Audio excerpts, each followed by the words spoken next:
Verse 3 says, he went by stages from the Negev to Bethel.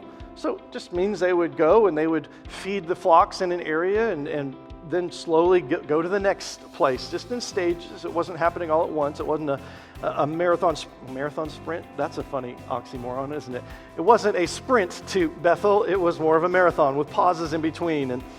And it says to the place between Bethel and Ai where his tent had formerly been.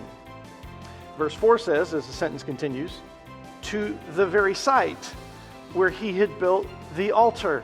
The first place where Abram called on the name of the Lord, and then it tells us yet again, and Abram called on the name of the Lord there. So he returns to this first place that he formerly worshiped God. Do you ever find the need to do that? When you have wandered in the wilderness, you've loved God, you've known Him, you've acted in faith, you've kind of drifted away, you've made some mistakes, and you're like, where do I go now? Just maybe go back to the place where you once were with God.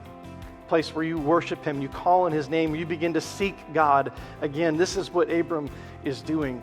And he goes back to that place where God had spoken to him, where he had set up an altar and called on the name of the Lord. Abram is learning to walk with God. And at times in Abram's life, God comes to him and says stuff. And at other times in Abram's life, like this one, he builds an altar or comes back to an altar and calls on the name of God. He is seeking God.